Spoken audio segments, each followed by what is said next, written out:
السلام علیکم ورحمۃ اللہ وبرکاتہ۔ آج کی اس ویڈیو میں ان جان باز مجاہد کے بارے میں آپ کو آگاہ کروں گا جس کو ملائک نے خود غسل دی۔ ان جان فروش مجاہدین میں جنہوں نے صفحہ دہر پر بہادری اور پامردی کے نقش ثابت کیے، ایک سیدنا حنظلہ رضی اللہ عنہ بھی تھے، جنہیں غسیل الملائکہ بھی کہا جاتا ہے۔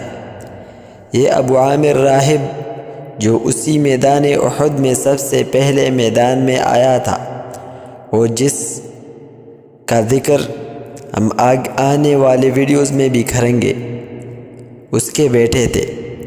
قدرت خداوندی کا یہ عجیب کرشمہ ہے کہ باپ فاسق اور بیٹا غسیل الملائکہ، باپ کافر اور بیٹا مجاہد۔ سیدنا حنظلہ رضی اللہ عنہ نوجوان مجاہد تھے، ابھی نئی شادی ہوئی تھی، بیوی سے ہم آغوش تھے کہ جنگ کی منادی ہوئی۔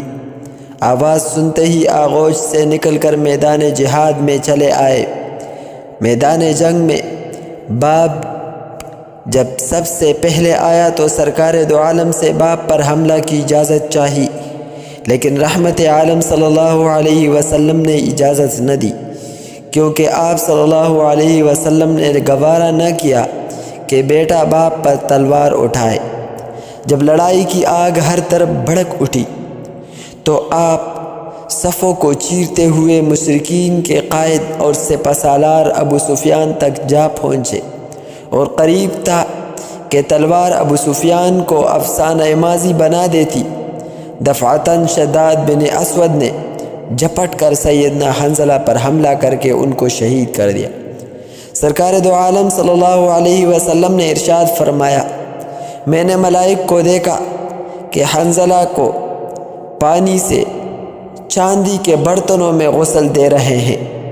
بیوی سے پوچھا گیا تو پتہ چلا کہ حالت جنابت ہی میں جہاد کے لیے میدان جنگ میں آئے تھے، غسل کا موقع نہیں ملا۔ خصائص کبریٰ۔ ایک روایت میں ہے کہ لڑائی ختم ہونے کے بعد جب ان کی لاش تلاش کی گئی تو سر سے پانی ٹپکتا ہوا پایا گیا۔